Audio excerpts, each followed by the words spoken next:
actually, let me record. So we're going to focus on, since your assignments are done for your mergers and acquisitions, we're going to move on to something that some of you expressed interest in learning, as well as something that I think is crucially important, especially today in the current state of the economy, would be your credit scores. How to improve your credit scores, what is a credit score, how to check your credit score, monitor it, and to know what will have an impact on it, okay? So before we get started, did you guys get to finish? Did you finish the mini assignment? If you got to finish it, just type, type in the chat. If you didn't finish it, then just type in the chat also. All right, so you do that for me real quick. Let's see where we are.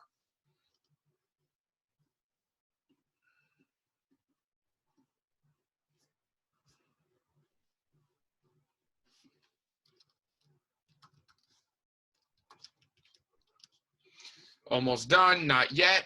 So you guys want me to give you another minute? Miku's done, wonderful.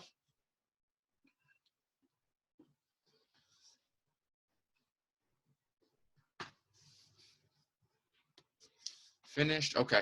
So let's do this. I want to actually watch the video with you and pause it and discuss it as we pause it. So let's do this. I'll give you guys 1 more minute to keep working. And then we will move on from here. All right, so let's just wait about 60 seconds, let you guys take, wrap up whatever you're doing, and then we're gonna actually dissect that video together.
Okay, so let's dive right into this. Let me tell you what we're going to be focused on for the next week or so.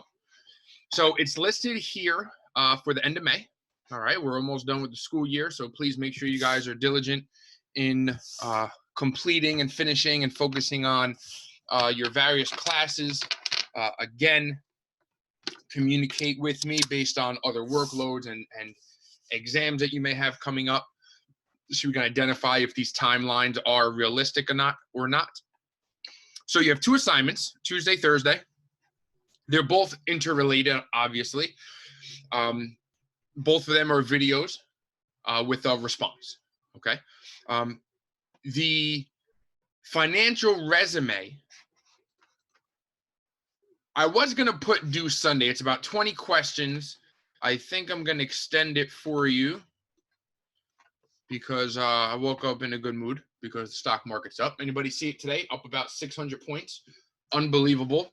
It seems the virus has disappeared if you were to look at the stock market, and that every single person in the world has a job, and that there is no trade war with China. Vincent, you want to comment on that? Oh, Williams down 70. Williams should have cut his losses at about 50 to 60%.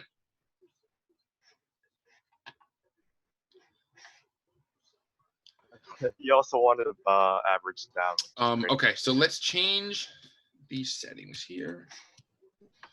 So when you guys think of how many of you guys know what a credit score is? Anybody want to give me like a short Twitter post synopsis of what is a credit score?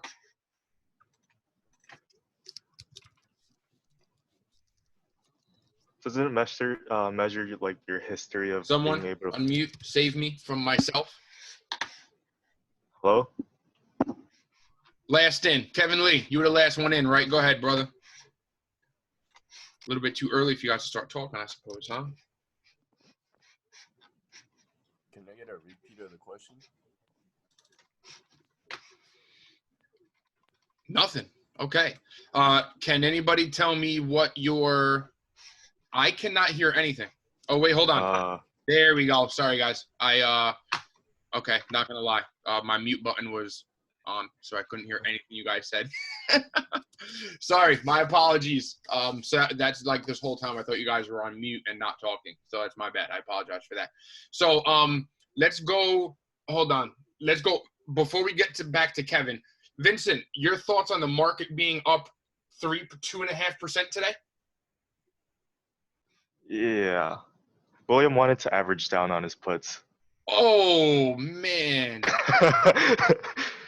At some point, you got to go with the trend, man. So what are your thoughts on the market? Do you think the market belongs up this high? You know, the economy's slowly opening up. You have a situation where businesses are getting back to work and people are getting off unemployment, hopefully for a short period of time. You know, what do you guys think? Is it should the market be up? You know, I'll pull up a chart. I think the market should be up. I think, you know, the economy is opening down, although it's not following the traditional, you know, trend line of a recession. You know, this is probably where the market should be. Okay, so here's your year chart of the Dow Jones, top 30 stocks in the world or in the United States, more or less. So it's at 29,000, dropped to 18,000. Now it's at 25,000. Okay. 24,400. Now, the crazy thing is the Dow Jones is some of the largest companies. If we look somewhere in another sector, so Miku and Vincent, Kev, Adrian, Frank, Josh, which companies do you think have the healthiest balance sheets? Which area? You know, we talked about them. Commerce. So not just commerce, but what kind of commerce? E-commerce. E-commerce. So mainly tech companies is what I would probably say. Once you have the software developed, it's really just maintenance, right? And rollouts of new features. So you can cut expenses once you have the infrastructure built. So if you look at the Nasdaq, and the Nasdaq. Yeah, because go ahead. Because Instagram was actually operating with like 7 people when they were like 1 million users. Yeah, and you know, if you look at Twitter, the issue with Twitter is that Twitter keeps hiring people with no innovation, and Facebook said we can remove 30% of our workforce and keep innovating. So it depends on the management team also. Google also. You know, Google had a decent earnings. Go ahead. Because like websites and tech are like highly scalable. Exactly. Without needing the personnel to do the scaling. So let's take a look at the NASDAQ. The NASDAQ composite is mainly all tech companies. So if they have the healthiest balance sheets and can cut costs the easiest, and they can probably have people work from home the most. So Adrian, if I said everyone could work from home, what other costs can I cut? Building. You could, the space for the offices. Damn right. So you can cut rent. And your business expense as a business is salaries and rent. So you can cut rent and utilities almost right away. So let's take a look at the NASDAQ for the past year. 9,800 was the all-time high. Dropped down to 6,800. Today it's at 9,300. So it is there. It's back to where we were in March 1st. And that's it. February 19th, 98.17. And today on May 22nd, 93.24. It's mind-blowing, that rebound, right? But that's because tech companies are the healthiest investment. Now, if I were to tell you to look at, you know, Amazon as a stock, you might have a different perspective, because here's the 5-year chart of Amazon. And if you notice, there's a huge jump from March to now. It literally went from 2,100 in February down to 1,600 up to 2,400. Now, it is scary to buy stocks at all-time highs, right? Somebody's doing it. just because they think these trends are going to persist and they're still the healthiest companies. So these companies all have their own credit score, right? We talked about their credit rating, triple B, double B, triple B minus, junk bonds, investment grade bonds, right? That is their corporate credit score. At the same time, as an individual, you have your own personal credit score. So your personal credit score is usually on a range between 350 and 850. And we'll just pull up a Google image and you can take a look. Ideally, and let's actually take a look at open image in new tab, the average nationwide.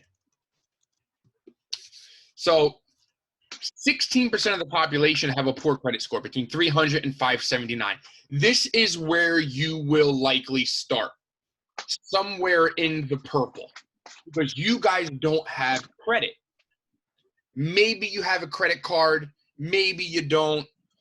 Maybe your first type of credit is going to be a credit card you're going to open co-signed with a friend or family before you go to college.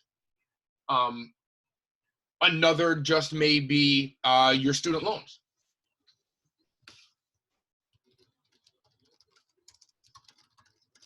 So this is where you'll fall. Don't be scared of that at 17, 18, 19 years old. Okay, you cannot be scared of that at 18 or 19 years old. This is the norm. As you build credit, very good and exceptional become where you want to fall. Now, this is why it's important. So, Ms. Bowers, why is it important to understand all this? Your credit score determines your what? When you take on debt, what does your credit score actually determine?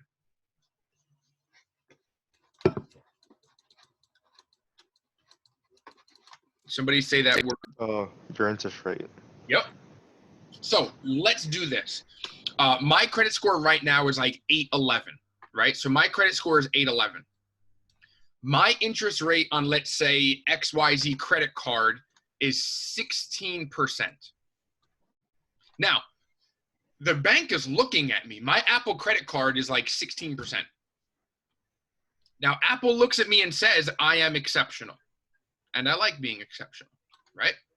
Well, what do these very good people get? If I'm getting 116, if I'm getting 16% interest per year, right? So 16 divided by 12, what is my interest per month? 1.2. Is that about right? 1.3. 1.3%. So I'm paying 1.3 interest per month. Okay? Because the 12, right, the 16% is APY or APR? Which is it? APR. APR, right, because it's a rate. The yield is on your savings. It's what you're returning. The R is the rate you pay. Good. So if I'm an 8 and 11 credit score at 16% APR, what is going to be Frank? Very good. Let's say Frank's very good. Your credit score is, let's say, 750. What do you think your APR is?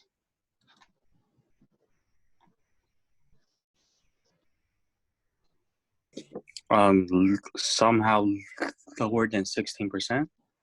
Well, if I'm considered exceptional at 811 with 16, you are now below this threshold to the next kind of section. So you're very good. Like, you're not exceptional. You're just very good. Is Apple going to charge you 16% like me? No. What would they charge you? 10%. What? 10? How did you get a better deal than me? I'm getting charged 16. Wait. No, if it's 10 divided by 12, won't that be like lower than your? So you mean 10% per Right. month? So here, follow me again. My credit score is 811. Apple charges me 16% APR, annual percentage rate. What would be your APR? If I'm paying 16 and I'm considered an exceptional credit score. Let's phone a friend. Vincent, give me a number. What would be 20. a good number? Huh? 20. Yeah, probably 20. Probably 20%. Because what's happened is Frank's not as reliable as I am. Therefore, Frank's got to pay a higher interest rate. Although Frank is super reliable, he's very good. He is not exceptional. Now let's go down to the good people. All right? Most people will fall into the good-ish area. Okay? The good area is probably where the average American is. Now, the good area, let's say 666, the devil's number. All right? Oh, wait, hold on. 666 would be up here, so that won't work. Let's just do 700 flat. 700, and Josh, give me an APR for whoever has a 700 credit score. What would be a good percentage? If I pay 16 at exceptional 811, this person pays 7. Frank pays 20% at 750. This person got a 700 credit score. What's their APR?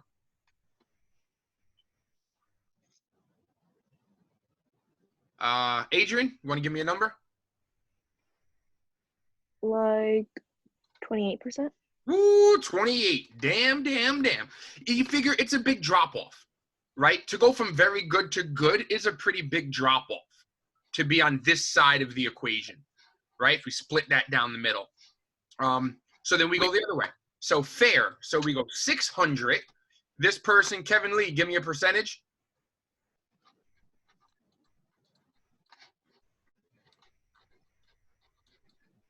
All right, I'll go for you. Let's go 33%. And this person, we're going to go with 40%. Now,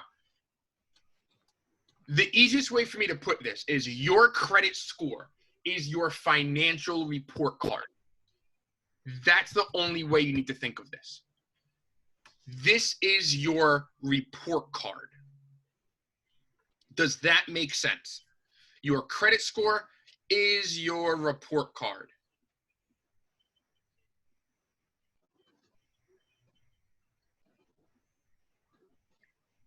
Report card for what rate you're gonna get? Yes. So imagine. So what does your school report card say about you? What kind of student you are? Adrian, go ahead. You started. Say it again, Adrian. Oh, do you mean like your school report card kind of tells you what kind of student you are? So like your credit score report card kind of tells you like what kind of borrower you are? What kind of a spender you are? How financially intelligent are you? How much debt you have? Do you pay off your debt? You know, if you have a good income level and you can pay off your debt, like they don't know how much you earn, but they know if you can pay your credit card on time, right? So your report card for a college would tell them how smart you are and how dedicated you are. That's your school report card, who you are on paper. Now, I can tell you Kevin Lee on paper might look average. Kevin Lee in person, where he's speaking, is a very different person. Vincent on paper might be an average student, but Vincent with his development portfolio and Frank with his development portfolio, if they've launched apps and things like that, right? This is a bigger view, but on paper, who are you? Okay, so on paper, your financial report card is your credit score. How healthy are you? Who are you? That's all banks want to know, right? So if Miku is with Mr. Power and we're rocking an exceptional credit score right here, then people look at Miku and they go, wow, this dude's got his stuff under control. He understands his finances. He's a smart kid. We should give him a loan at a good interest rate because this guy's a smart guy. He knows how to handle money. That's how this works. You don't look at Chris Miku's face. You don't look at his job. You don't look at if he's in a suit and tie. You look at his credit score and you run his credit and you make a decision about him before you even know who he is. Your credit score is your financial report card. That's the only way I need you to look at this. It is the most important report card you will ever have. And I don't care what any other teacher tells you about anything in life. This is the most important report card as an adult. In college, yeah, you need to, keep your GPA, and you need to get into a good master's degree program, and you need to, be top of your class when you graduate. If you want to be in a certain industry, yeah, we get that. But when you're taking out a credit card, when you're buying a car, when you're buying a house, when you're starting a business, they're not going to ask you where'd you graduate from college or what was your SAT score if you're starting a business. If you're asking for a $200,000 loan, what is your credit score? Do you pay your debts on time? Your credit score is all they care about. That is your report card. You guys have a question on that? That's how I need you to envision this. So does that kind of help start to put this in perspective, at least for the start of the conversation? All right, I'll go with a yes. So your mini assignment is it's kind of a gimmick. It's kind of a comedy from the Colbert Report. I don't know if you guys ever watched it before he left Comedy Central. Now, he's too political for me now. But when he was on Comedy Central, this man was a riot. So you guys watched this already, and you commented on it. And it talks about, credit cards, credit score, and how much these banks and financial companies are trying to earn off of the borrower, which is you. All right, so we're actually going to talk about this for a minute. But what I want to do is just show you what you're going to do for the next week. So I just extended the deadline to next Tuesday. So I gave you a full week. I was going to do it Sunday night so we could overview it Monday. I figure we'll just give you the whole week. I think that's fair. It's 20 questions. Okay, it's 20 questions. Some of it involves a couple Google searches. Okay. What are the 3 main credit bureaus? We're going to discuss that. What's a credit score measure? Why does it matter? So some of these are opinion, like this: respond to this statement. If you use your credit card to buy something and pay it off, it costs more than it would have if you just paid with cash. True or false? Do you agree or disagree? Right? So some of these are very basic and direct. Some of these might be a little more, I guess you might say, controversial, or more opinion-based. Some of them are fact-based. What is co-signing a loan? So let's go with number 7. If you take out a loan, what would a co-signer do? Somebody co-signing a loan. They would guarantee that would be paid back? They don't, okay. So they don't guarantee it'll be paid back. But a co-signer means, so let's say Vincent's taking out a loan, right? Vincent has a co-signer because Vincent's only 18. Vincent needs someone. If Vincent doesn't pay it back, someone else has to help him pay it back. That's a co-signer. So Vincent's a kid. No offense to Vincent. If Vincent were to take out a loan today, he would get a bad rate because he has no credit. However, if Vincent's mom, dad, uncle, or grandfather co-signed the loan, he would get a better interest rate. Because yes, Vincent owes the loan back, but there's somebody else who is signing the paper. It's called a co-signer, who says, if Vincent doesn't pay the bill, I will pay the bill for him. It's like having 2 people paying off one debt. So it kind of helps you out when you're starting to build credit. Question on that? Vincent, does that make sense? Mm-hmm. So it doesn't say we will definitely pay this off. No one can ever say that, right? We will 100% without a doubt always pay this off, blah, blah, blah, blah, blah.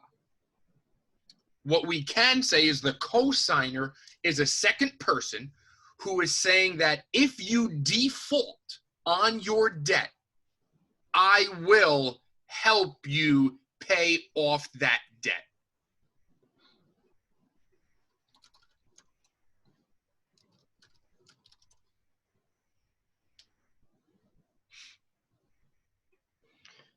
Okay. So these are some of the questions. They'll take really some real quick Googling. Your FICO score, a hard inquiry and a soft inquiry. Let's do this. An inquiry is how deep they look into you. Does that make sense? So when let's say you were going to buy a $200 dress, do you think they're going to look really deep into your financial health if you can pay that off? On a scale of 1 to 10, Adrian's buying a dress, a $200 nice dress. She got a big event coming up. She buys a $200 dress. Do you think it's a really big, deep inquiry into, oh my God, can she pay off this $200? Adrian, what do you think? No. No, it's $200. Who cares? Now, if you were to buy a car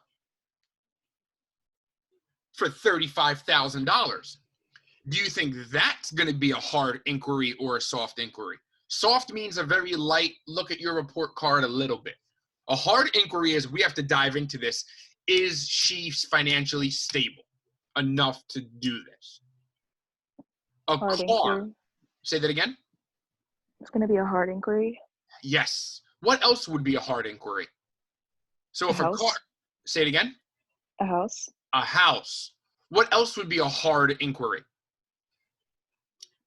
So we're looking at dollar amounts, it seems like, right? So dollar amounts, a car is expensive. A house is hella expensive. A $200 dress, not too expensive. What if I told you a credit card with a $1,000 limit? Hard or soft inquiry? $1,000 credit limit. Soft. Soft, yes. Yes. What is a credit limit? And that's not one of these questions. I should add it, but I won't. What is a credit limit, do you think? It's like how much you can borrow. Yes, your limit to what you can borrow. You can never borrow more than $1,000 if you have a credit card capped at $1,000. So one of my credit cards is an $8,000 credit card. I literally cannot borrow more than $8,000 on my credit card. So if I go somewhere, I can swipe $8,000 worth of shoes. I cannot swipe $8,001 worth of shoes.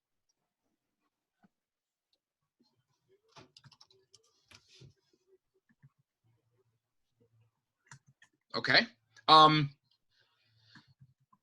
inquiry. What else? You guys would get a hard inquiry coming up soon. What is your hard inquiry going to be on? College. Student loans. Student loans, depending on where you're going. If you're going to Penn in Pennsylvania, or you're going to NYU, or you're going to Harvard or Oxford, and you have no scholarship, you're looking at what, $20,000 a year? You're getting way more. We're talking $40,000 a year. Oh my God.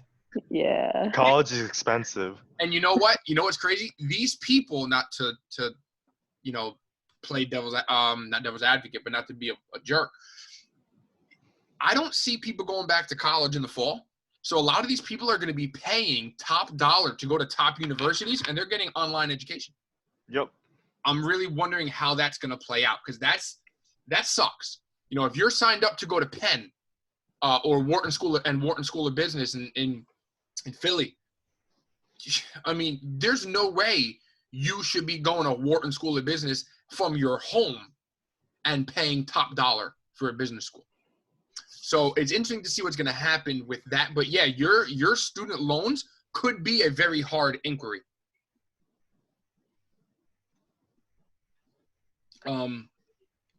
Good job. Let's talk about the video. So you guys watched the video, and actually we're almost out of time. Did you guys have any what was the craziest thing about the video? Or was there anything in the video that you liked or didn't completely get?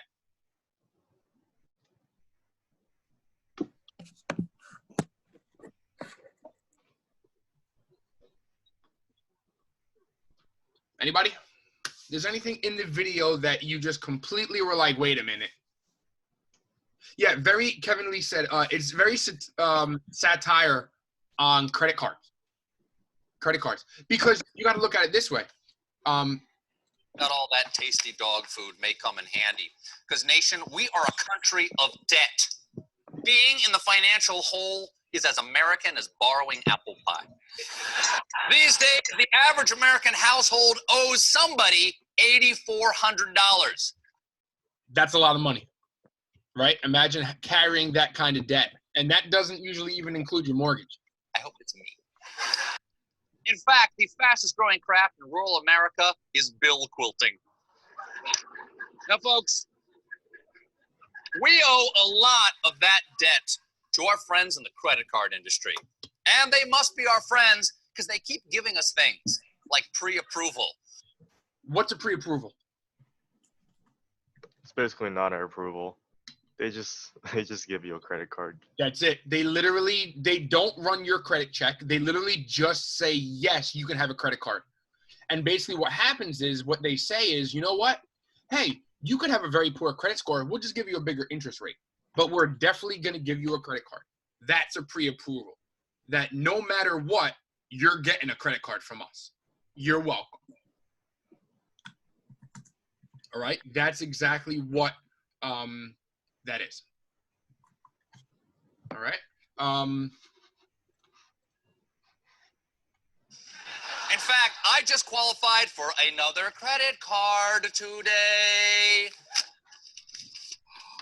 Oh my goodness, it's the Prescott First American Trust Bank of Midland Triple Advantage Miles Black Platinum Champagne Rewards card. And look, this credit card right here has been pre-approved for its own credit card. So it is very satirical. I have trouble pronouncing that word, sorry. You will get these in the mail. You will get these offers your first day in college, because they think if you have a credit card, you'll use it no matter what. And eventually, you'll owe that interest rate because you're not an exceptional borrower. And even if you're exceptional, look at me, 16% APR, and I'm exceptional for now. Right? So imagine these people who are starting out and just getting their first credit cards with 20 and 30 and 40% interest rates for the year. You're looking at 3 to 4% per month if you carry a balance. So a $500 balance, you're looking at $30 a month. If you have a $1,000 balance, you're talking more. If you have more than $1,000 balance, I mean, that's a pretty penny to carry over every single month. So this is very satirical, but why are they using mainly credit card companies in this segment? Why would you say they're mainly using credit card companies?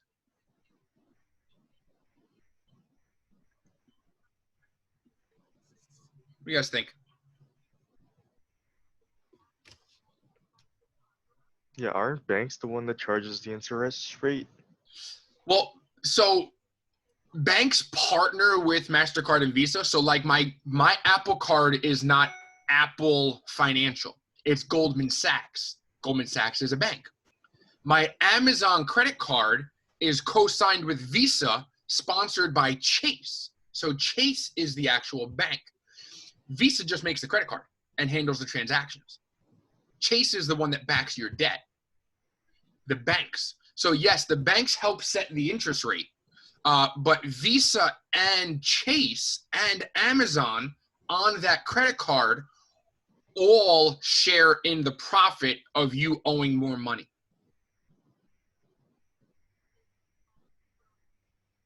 So they're all to blame.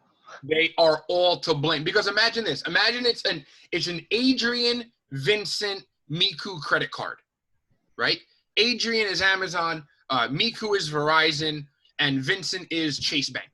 Well, if somebody owes you $4,000 on the credit card, all three of you would want to share that. They bought it on Amazon. They use Visa as the credit card for the transaction, and Chase is the one putting up the money up front. All three of you had a role to play. So all three of you want your cut. It only makes sense that all three of you want your cut.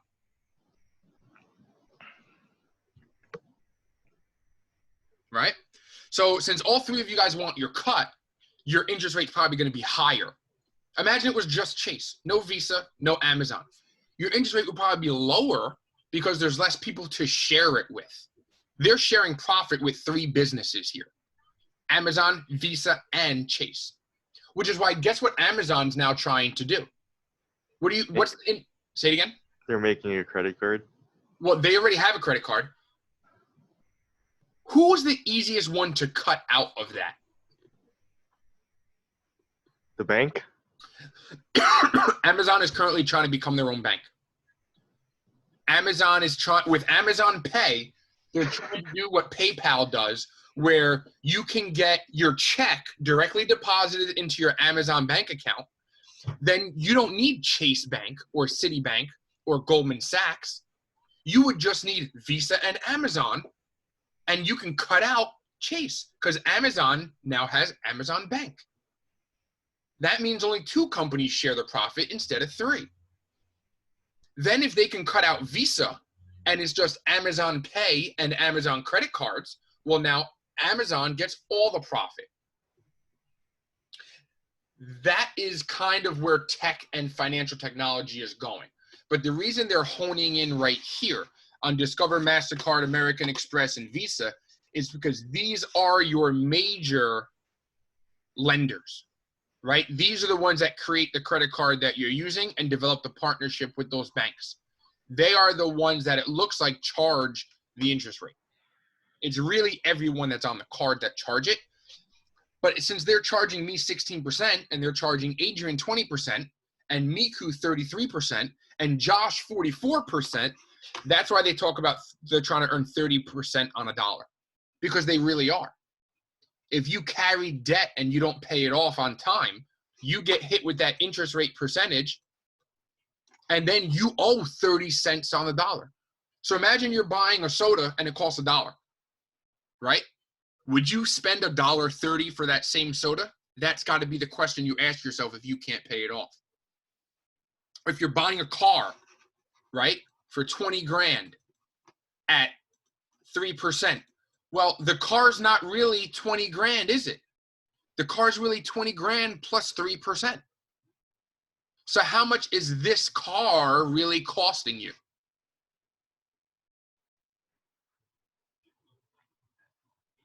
What's 3% on 20 grand? 20.6.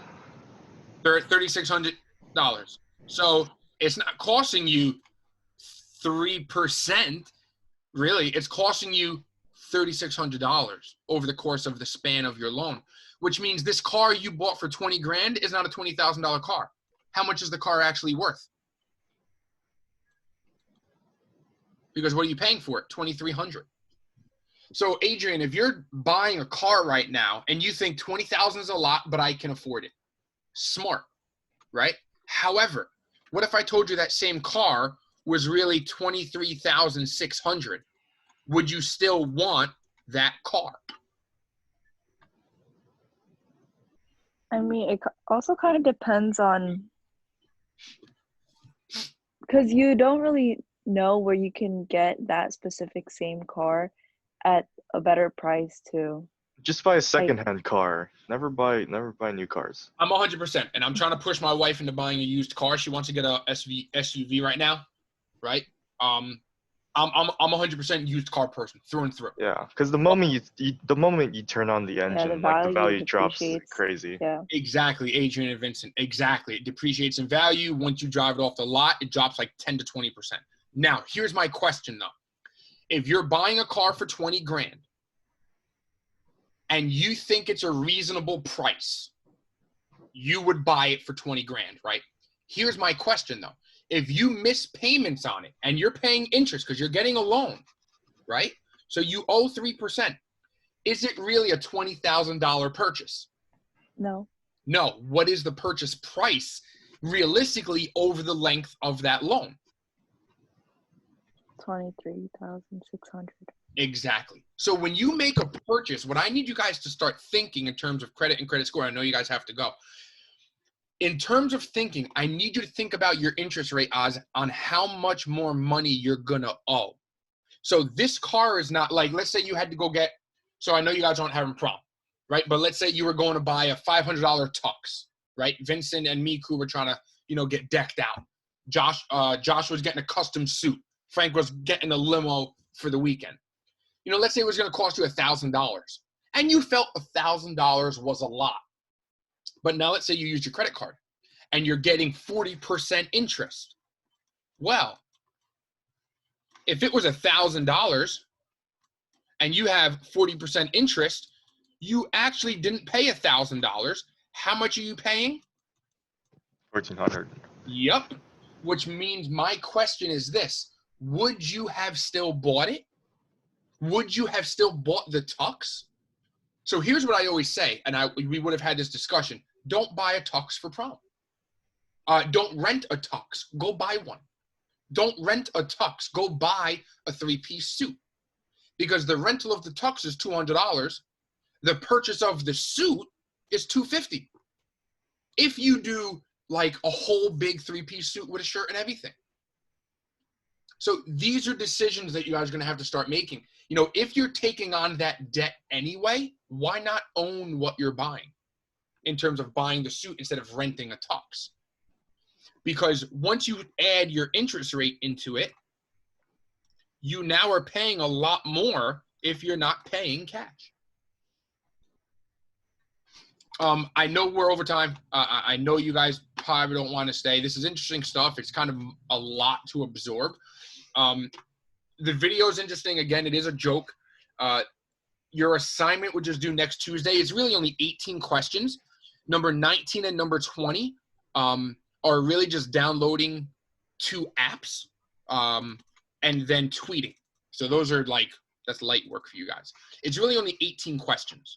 You have a week to do it. It's like 2 questions a day. You'll be fine. I threw a lot at you. All right. Is there anything you guys have a question on before I let you guys dip out of here? You're off tomorrow. It's Wednesday. Enjoy your time. I'll be free if you want to talk about it. Thursday, Friday, we're going to be in credit scores. Next Monday and Tuesday, we're still going to be in credit scores. Next Thursday, we'll start something new again. I think that'll be like the last few days we have. But are there any questions on anything that we started covering?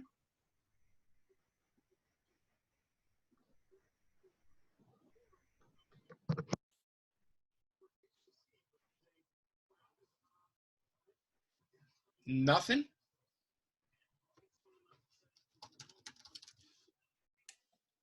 Is there easy ways to raise your credit score? Like just borrow $50 and then like pay it back the next day? Yes, so that's a great question, Frank. I never used to use my credit card a lot, right? Because I have a cash business. So I spend a lot of money in cash because I have cash. What I started doing is paying more things on my credit card because I need to create more debt, right? So let's say I'm just gonna share my video part and I'm in a workout shirt, so don't judge me. And I got a new mustache on. You guys like my mustache? Kind of weird. So let's say you have, okay, check this out. Ready? You have this much debt, okay? You guys still with me? Or you Yeah, we see it. Or you have this much debt. Which of these do I get to know you better? Starbucks cup. Yeah, it's bigger. It's like 3 times as big, 2.5 times as big. The Starbucks cup. So here's me. I was only taking on this much debt because I was using cash. A little bit of debt, a little bit of debt, a little bit of debt, a little bit of debt. Oh, you know, $100 here, $300 there, $400 here, $50 there, $200 here, $66 here. And it's enough to build your credit score. But it was maybe once a month I would do it. So now what I try to do is have more debt. So I try to have a little bit more debt to build my credit score. Because right now my resume, right, my financial resume is like this long, okay? Because I was having too little debt. Now my financial resume is this long, right? Your goal is to have a longer resume. It doesn't mean take on debt just to take on debt. Like, don't buy crap you don't need. But what it also means is if you have the money, swipe your credit card. Start building debt. Now, there's a difference between credit and debit. I'm actually going to add that question in your assignment. Debit, how many of you guys have used your debit card before? Your Citibank debit? I have. Good. I have. That does not build credit. At all? I thought it does though. No. It's only on that you take out. Zero. So debit means this. Debit means this. Here's your bank account. Debit means when you swipe your debit card, they pull money out of your bank account. Okay? That's debit. So you don't owe anyone money. You're literally paying with your own money. That's debit. It does not build credit. Zero. Nobody cares. Does not build credit. The difference is if you swipe. So, of course, pull out my beautiful Apple Card. If I swipe this, it gets sent into Apple's system. Have a good day, Vincent. We're almost done, and I'm going to post this video. Once you swipe it, you didn't pay for it. Apple paid for it. Goldman Sachs paid for it, and MasterCard paid for it. You did not pay for it until you get the bill in the mail. This is how you build credit. But what I'm saying is, if you're going out, if you're trying to impress someone, then don't just start swiping money, because then you swipe for things that you can't pay for, right? So if you have the financial intelligence to know that you have money, then you can start swiping little transactions and building your credit report card, because you need a report card to be successful. Does it matter how much you swipe? Like does it matter like the amount you're swiping? Yes. So if you swipe for $1 or $5, it does give them a little bit of an idea of that you can pay back $1. But imagine you swipe for $5, swipe for $5, swipe for $5. Then you swipe for $4,000. Well, those $5 purchases don't mean anything, because you were swiping for this much debt. Now you have this much debt. So these little swipes don't help. Does that make sense? Yeah. So I'm trying to buy a house, right? I'm looking at buying a house. I'm going to have debt on buying my house. I need to build my credit score up. I need to have more debt before that. So I need to turn this debt into this debt. Quickly. That way, when I take out my loan for my house, they already say, wow, he's got a big debt resume. This guy's good. He can afford the big mortgage on his house, because I've proven I can pay off this much debt. If I'm only paying off this much little debt, a candy bar from the store, 2 Starbucks coffees, then all of a sudden you want to go buy a car. Well, they're going to kill you on the interest rate, because you've never really built debt. $5 is a good start. It's not real debt. It's bullshit debt. Part of my language. Does that make sense? Yes, that makes sense. Yeah. So what I'm trying to explain is, if you want to build your credit report card, don't use your debit card, use your credit card. But when you get the bill in the mail, pay off your bill so you don't pay interest. As soon as possible, right? Like time is a big thing, right? Not as soon as possible. Immediately. Immediately. Do not swipe your credit card unless you can pay it off when you get the bill in 3 weeks. Okay. Yeah. Especially at your age. So let's say Hamza's got a date, right? And we know it's a little bit far-fetched, but it's all right. We'll talk about it. Hamza's got a date. Don't spend $500 if you don't have $500 to pay it off in a month when Visa sends you your credit card bill. Does that make sense? Yeah, that makes sense. As you guys get older, you can carry a balance a little bit. I don't carry a balance month over month.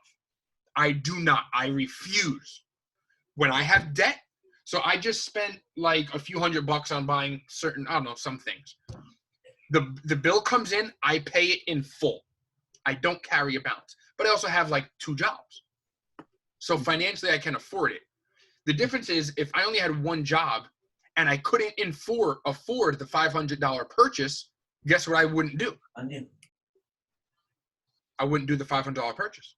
I'd make it a $200 purchase, right? So instead of buying, instead of going to dinner and picking up the bill and spending $500, I might go to dinner and only spend $200.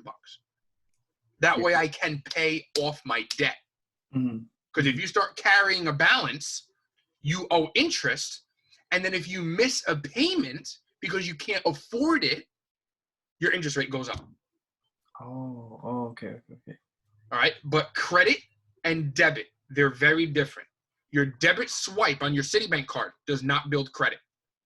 That's a very big misconception. Just because you swipe doesn't mean you're building credit.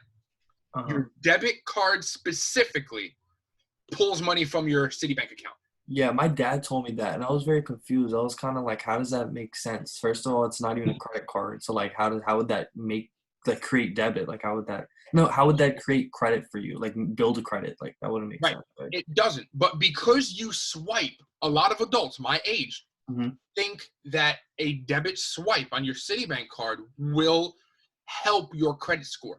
It won't. At all, right? At all. Zero. Nada. It's not going to help. What you need to do is, Frank, Hamza, Asian, do you guys have a credit card? No, not yet. I just have a debit. No. I have a debit card. Chase debit.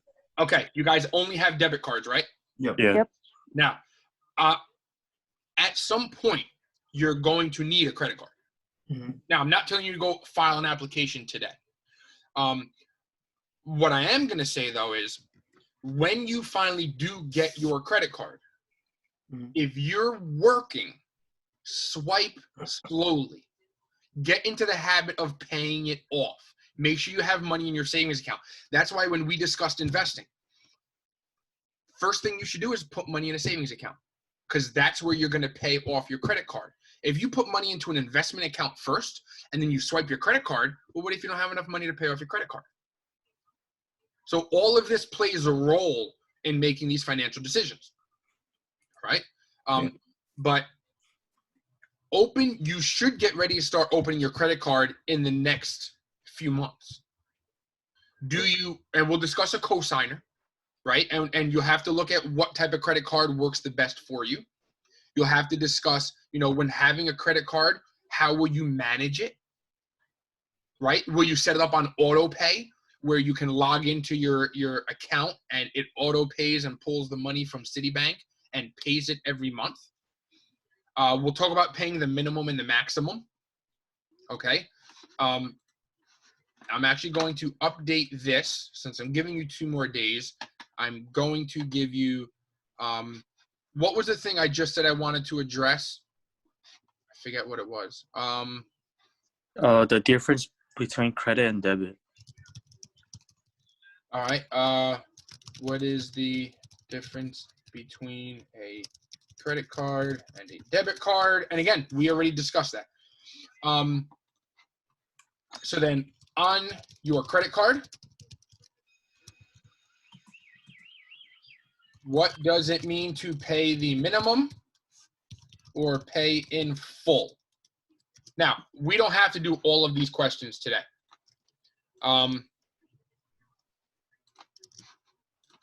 To pay the minimum or pay in full. Okay, so here's what that means.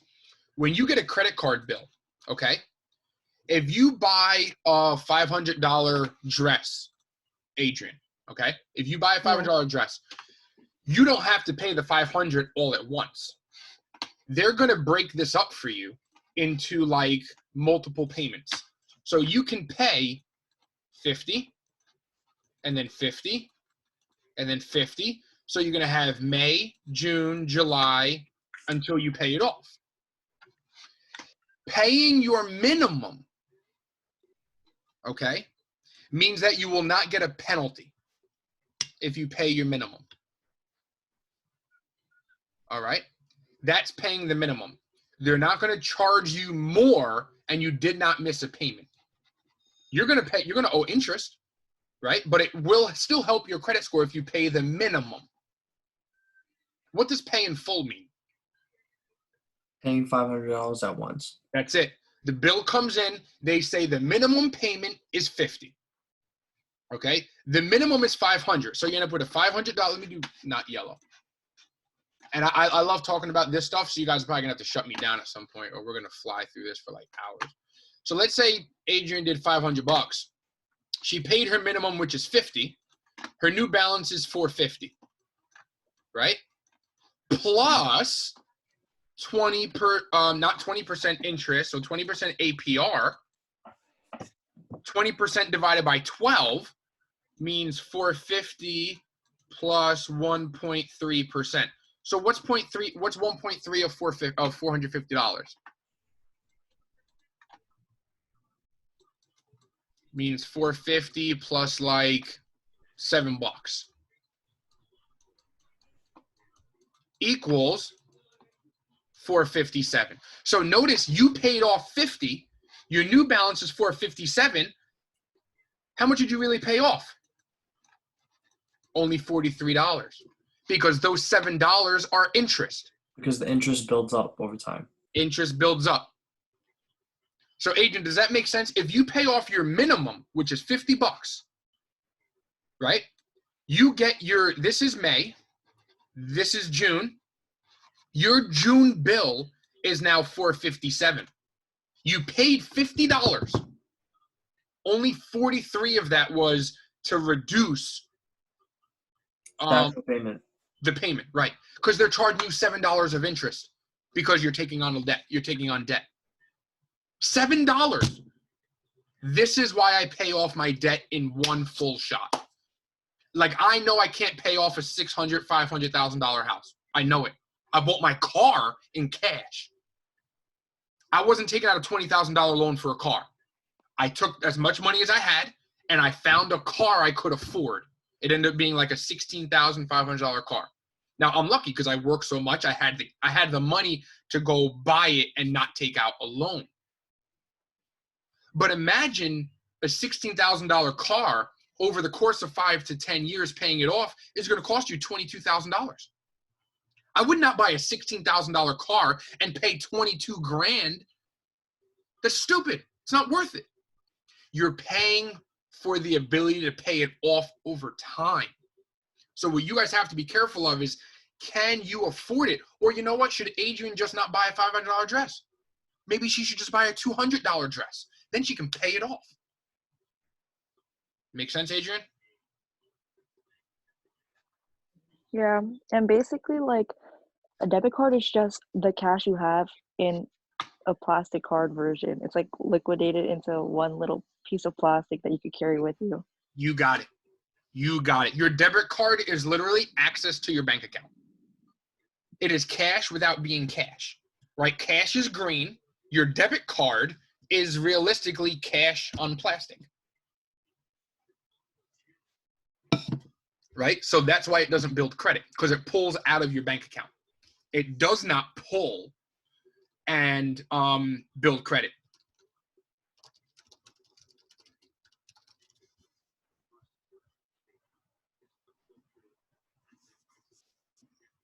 All right. I'm like way overboard with this with you guys. I'm ready to let you guys go. We went through a lot. We can do this forever, so we won't. You have your assignment that's due next week. The mini assignment we'll discuss tomorrow. There's a second one, which has another video. It's a YouTube video. This one's a little more informational. Are there questions on what we covered today? We actually discussed a lot, which I'm proud about. On a scale of 1 to 10, how much new stuff did you learn today? Or at least new topics did we cover?